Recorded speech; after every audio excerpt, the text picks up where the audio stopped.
Right, out in the shop today, and I'm working on some seat trim for my 85 Monte Carlo. When I got the car, it had a seat in it that was already set up for power. I don't think it's original to the vehicle. However, I want to use it.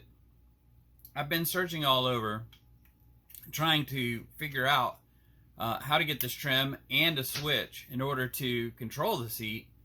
I have hot wired it, so I know all the motors are good and I know everything works. I have found trim for a Grand National. However, it's about $200. I'm not going to spend $200 for seat trim. What I'm going to do, I'm going to make it, and I'm going to show you how.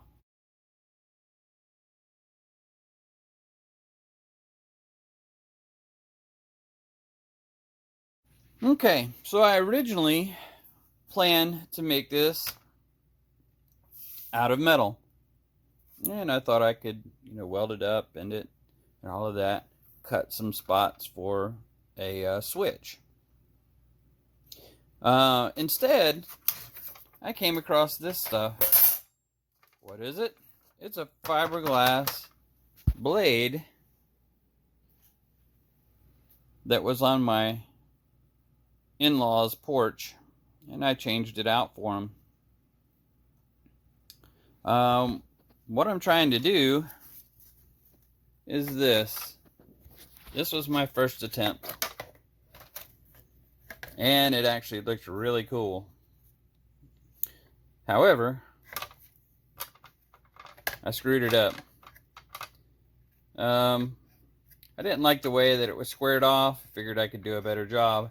And also this hole here is too large, and that's what happens when you work with thin material and you hit it. It cracked.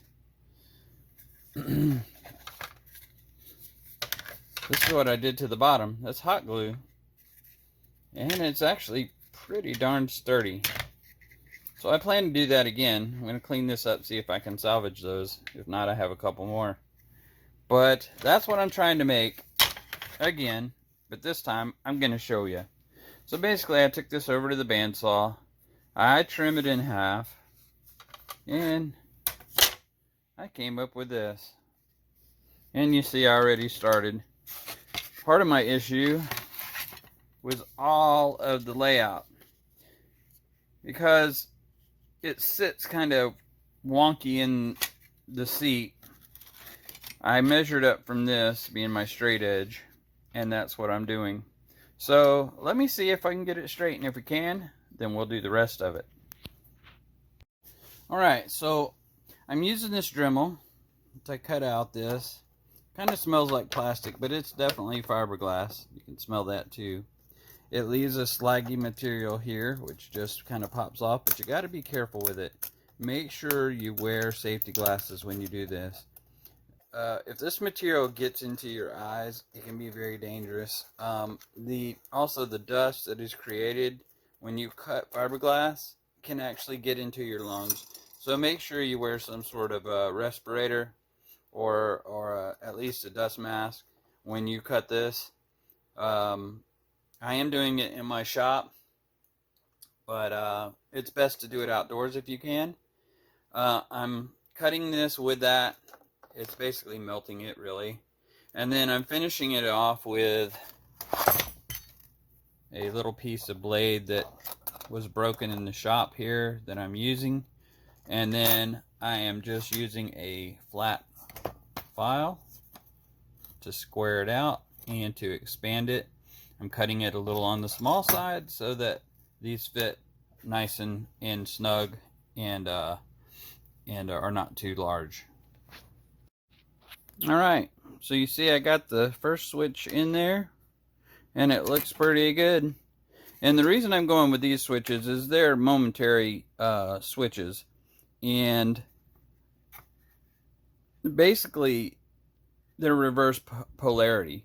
And that's what you need when you're working on these seats. The motors, you basically reverse the polarity to make them go one way or the other.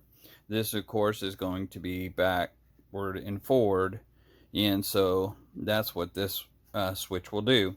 I plan on putting the front motor control here, and I plan on putting the rear motor control here, oriented basically the way a real switch, or an original equipment switch, let me put it that way, would work. Why am I using these? Well, these are $7 for all three. The actual switch is somewhere in the neighborhood, if you can find it, of between $50 for used up to $200. So, and then that doesn't necessarily always include the wiring harness. So I would still have to wire it.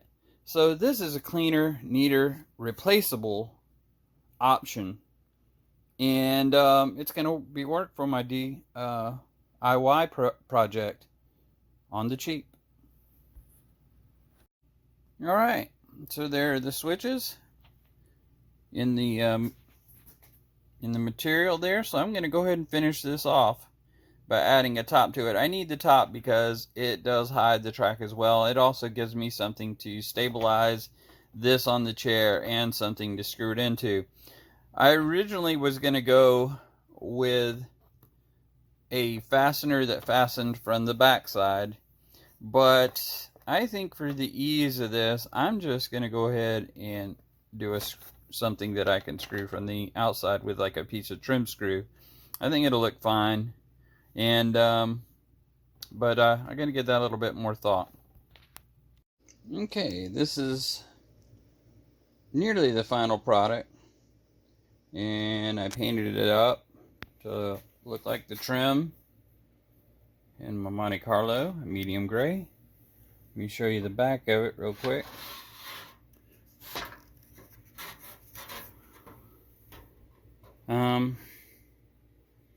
And there you go.